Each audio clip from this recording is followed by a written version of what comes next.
Anda menyaksikan Kompas Bisnis bersama saya, Asri Gunawan. Saudara, setelah tertunda dan berulang kali gagal, Presiden Prabowo Subianto akhirnya meluncurkan Danantara. Badan Pengelolaan Investasi atau sederhananya adalah Super Holding ini diharapkan jadi katalis positif bagi ekonomi Indonesia. Presiden Prabowo Subianto bilang Danantara merupakan instrumen atau alat pembangunan nasional yang akan mengubah dan mengoptimalkan pengelolaan kekayaan Indonesia. Kita dengarkan pernyataan Presiden Prabowo Subianto berikut ini. Danantara Indonesia bukan sekedar sebuah badan pengelola investasi, melainkan harus menjadi instrumen pembangunan nasional yang akan mengoptimalkan cara kita mengelola kekayaan Indonesia. Jangan salah, apa yang kita luncurkan hari ini bukan sekedar sebuah dana investasi, melainkan instrumen alat pembangunan nasional yang harus bisa mengubah cara kita mengelola kekayaan bangsa demi kesejahteraan seluruh rakyat Indonesia. Lalu bagaimana modal Danantara? Kami dapat draft perubahan Undang-Undang BUMN tentang Danantara. Modal minimal yang diatur atau ditetapkan adalah sebesar 1.000 triliun rupiah. Ini minimalnya. Tetapi di tahap awal pemerintah baru menyetor 20 miliar dolar Amerika Serikat atau setara 325 triliun rupiah. Angka ini didapat dari efisiensi anggaran atau APBN dan dividen perusahaan BUMN senilai 200 triliun rupiah. Ingat, dana kelolaan atau aset under manajemennya adalah 15.000 triliun. Ini adalah aset outstanding atau sederhananya sudah berjalan autopilot pun seharusnya bisa. Yang menarik dan wajib harus tidak bisa ditawar adalah ini nih saudara. Duit segar dari APBN. Kita kasih kesempatan Danantara bekerja, tetapi pengawasan publik memang harus super ekstra. Dari mana uang APBN? Salah satunya adalah dari pajak kita. Ada andil masyarakat dalam pendirian Danantara. Jadi ayo awasi bersama. Lalu selanjutnya siapa saja yang ada di Danantara? Kita lihat data berikut ini.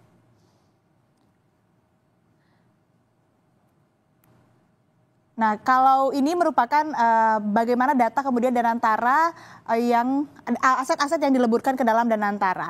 Ada total kelolaan sebesar 900 miliar dolar Amerika Serikat, saudara. Kemudian apa saja yang dileburkan ke dalam Danantara? Ini pertama ada Lembaga Pengelolaan Investasi atau LPI. Kemudian Indonesia Sovereign Wealth Fund atau SWF. Dan ada 7 BUMN Blue Chip. 7 BUMN Blue Chip ini diantaranya adalah Bank Mandiri, BRI, PLN, Pertamina, BNI, Telkom, dan MindID. Kemudian kita kembali tadi saya sempat menyebut akan lihat bagaimana struktur kepemimpinan di Danantara. Ini struktur pemimpin Danantara saudara. Ketua Badan Pengelola Investasi Danantara atau CEO dari Danantara ini adalah Rosan Roslani yang mana saat ini juga menjabat sebagai Menteri Investasi dan Hilirisasi atau Kepala BKPM. Yang mana saat ditunjuk untuk kemudian dimandati begitu ya menjabat sebagai Ketua BPI Danantara, Rosan Roslani ini tidak perlu mundur dari jabatannya sebagai Menteri Investasi dan Hilirisasi atau Kepala BKPM. Kita lihat ke bawahnya, ini ada 2 holding. Yang pertama holding investasi, ada CIO, ini dijabat oleh Pandu Syahrir yang merupakan backgroundnya pengusaha dan juga direktur Toba. Lalu di holding operasional atau COO ada Doni Oskaria yang juga merupakan wakil Menteri BUMN. Doni juga tidak diharuskan atau tidak harus mundur dari posisinya sebagai wakil Menteri BUMN meski sudah dimandati memegang di holding operasional BPI Danantara. Pemimpin Danantara yang masuk Kabinet Merah Putih yaitu Rosan Roslani tidak harus mundur dari jabatan sebagai Menteri Investasi dan Hilirisasi serta Kepala BKPM seperti yang tadi saya sebutkan. Pun Doni Oskaria sebagai Chief Operational Officer juga tidak perlu mundur dari jabatan Wakil Menteri BUMN. Nah inilah saudara yang juga akhirnya menjadi sorotan publik. Tetapi lebih dalam tentang rangkap jabatan ini akan Kompas Bisnis bahas besok lebih dalam lagi. Yang pasti kalau Pandu Syahrir ini adalah orang market. pernah ada di Bursa Efek Indonesia dan juga direktur salah satu emiten di bursa. Kita akan dengar terlebih dahulu saudara penjelasan Kepala atau CEO Danantara, Rosan Roslani, berikut ini. Pesan Bapak Presiden memang untuk memastikan bahwa tim yang dipilih adalah benar-benar tim yang harus profesional dan memang kompeten di bidangnya. Oleh sebab itu kami pun dalam menyusun tim kami ini dibantu oleh tim independen internasional dan juga nasional yang akan menyeleksi. Jadi mereka akan menyeleksi untuk pembentukan tim kami di segala level. Kemudian tentunya dengan bersama-sama dengan kami, tapi kita ingin benar-benar tim yang kompeten, yang sesuai dengan bidangnya dan tentunya mempunyai visi yang sama dengan kami untuk kemakmuran Indonesia. Lalu bagaimana struktur Danantara yang lebih besar? Bagannya ini ada di layar Anda. Bisa Anda lihat saudara, selain ada direksi, Danantara juga punya Dewan Pengawas. Ketuanya adalah Menteri BUMN Erick Thohir dan wakilnya adalah Mulyaman Hadad yang merupakan kepala Danantara sebelum Rosan. Kemudian ada Sri Mulyani sebagai anggota. Sebagai Dewan Penasihat ini adalah presiden sebelumnya yaitu Susilo Bambang Yudhoyono dan Joko Widodo. Presiden Prabowo Subianto bertindak sebagai Dewan Pembina. Dan saudara, usai jeda Kompas Bisnis akan kembali masih dengan ulasan mengenai emiten di bawah Danantara yang mayoritas terkoreksi setelah peluncuran Danantara bersama CEO Advisor Provina Visindo Praska Putrantio. Tetaplah bersama kami.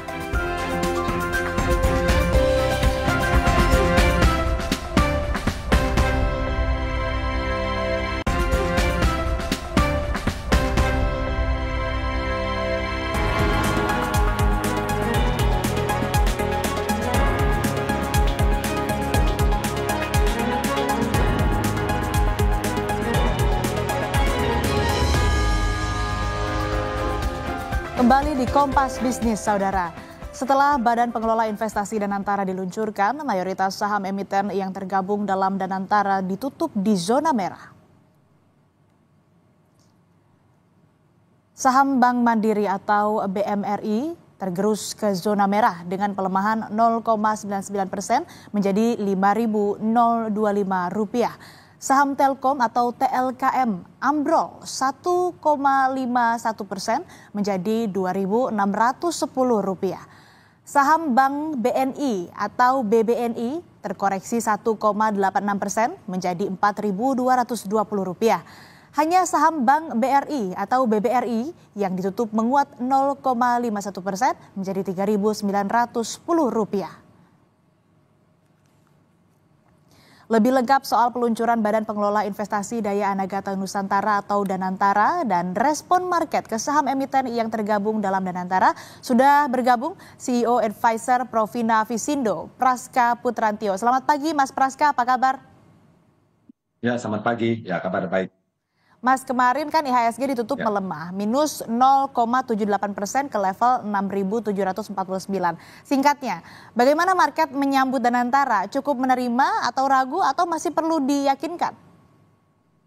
Ya, baik. Jadi kalau saya lihat selama perdagangan hari kemarin ya, memang indeks itu tampak cukup fluktuatif ya, dengan tren malah justru melemah ya di hari peluncuran program Danantara ini, dan memang respon pasar tampaknya masih lebih dominan itu merespon pada isu-isu eksternal ya. Kita bicara di sini kan lebih terutama kekhawatiran terhadap impact atau implikasi dari perang tarif yang dilakukan oleh Amerika Serikat ya terhadap Tiongkok, kemudian Meksiko, Kanada dan juga kepada industri otomotif yang dikhawatirkan memicu inflasi secara global, dan tambah lagi kekhawatiran bahwa suku bunga berpotensi untuk tidak diturunkan jika inflasi terus memanas ya. Seperti itu, apalagi setelah inflasi Amerika Serikat kembali naik sentuh angka 3%. Nah, itu yang memang saat ini masih menjadi momok pasar. Tapi memang kalau saya pantau di saat peluncuran dana tersebut tampaknya tidak terlalu signifikan ini membuat pasar saham menyambut sumringah ya di hari kemarin.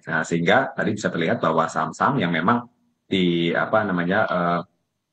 masuk ke dalam naungan Danantara di awal, termasuk 3 saham perbankan ya, BUMN, dua di antaranya seperti Bank Mandiri dan BBNI itu mengalami koreksi di hari pertama. Seperti terutama BBNI jatuh sekitar 2%. Dan tapi sisanya kalau kita bicara Antam, Pegas, kemudian ada Timah ya, BRI itu justru mengalami penguatan untuk Antam dan Pegas, bahkan untuk yang berbasis logam ini mengalami penguatan karena memang melejitnya harga komoditas logam seperti itu. Jadi bisa dibilang market ini bagaimana? Sudah yakin begitu atau ya masih perlu diyakinkan? Ya, kalau saya melihatnya pasar tampaknya masih sifatnya wait and see ya, melihat bagaimana lebih kepada implementasi dan dampak dari pembentukan program Danantara tersebut. Karena kalau saya lihat secara garis besarnya, Danantara ini sebenarnya memiliki beberapa keunggulan ya. Yang pertama, terus saja ini merupakan komitmen dari pemerintah untuk mendukung akselerasi pertumbuhan kita ke angka 8% ya dalam jangka panjang lewat program inovasi tentunya dengan pembentukan dana tersebut lewat pembentukan super holding BUMN untuk mendorong inovasi dan pemanfaatan kekayaan negara dan juga lewat kekayaan nasional tersebut. Nah, yang kedua adalah di samping tadi tujuan adalah untuk inovasi ya, pembentukan program Danantara ini, baik PPI Danantara ini, itu juga dikelola tim-tim profesional yang tadi sudah disebutkan bahwa dari Dewan Penasihat, Dewan Pengawas, dan juga tim eksekutif ini semua sama-sama orang yang cukup solid dan berpengalaman, termasuk bahkan dari sisi pengawas pun juga melibatkan dari orang existing kementerian existing seperti Menteri Keuangan, Menteri BUMN. Selain itu juga kalau kita di sini kan targetnya Danantara itu adalah lebih kepada pembiayaan proyek-proyek strategis nasional diutamakan dan diharapkan memberikan nilai tambah untuk ekonomi Indonesia jangka panjang. Dan juga di sini fokusnya adalah di antara dari proyek-proyek nasional tersebut seperti ada ketahanan energi yang saat ini kita akan mungkin mengejar kepada energi terbarukan ya.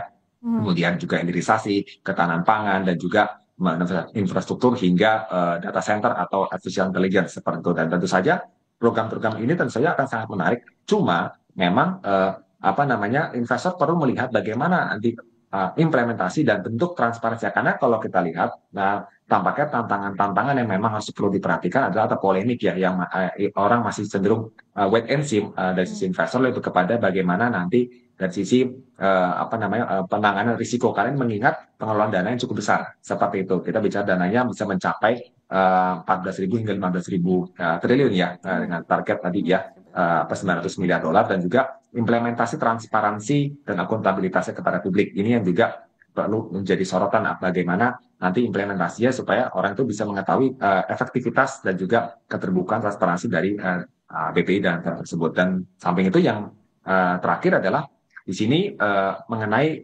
prinsip business judgment rule ya yang mana ini masih saat ini menjadi kayak semacam sorotan terutama dalam hal jika terjadi katakan kerugian atas investasi itu dan dinyatakan bukan menjadi kerugian negara karena jika sudah dilakukan mengenai dengan ketentuan yang berlaku dalam revisi Undang-Undang BUMN tersebut. Dan ini memang saat ini masih yang disoroti karena dianggap ada tumpang tindih dengan aturan hukum yang lain. Nah, ini yang maksud saya dari sisi investor itu melihatnya kepada bagaimana pada saat sudah pelaksanaannya dan outputnya apa yang akan menjadi program sasaran pertama kali dulu. Dan kedua adalah impact terhadap tentu saja emiten-emiten BUMN yang menjadi naungan di bawahnya. Itu yang juga disoroti. Kenapa? Karena kita bicara big banks, bank-bank BUMN ini kan sudah banyak turun ya kinerjanya dan memang juga samping juga kondisi ekonomi yang melambat.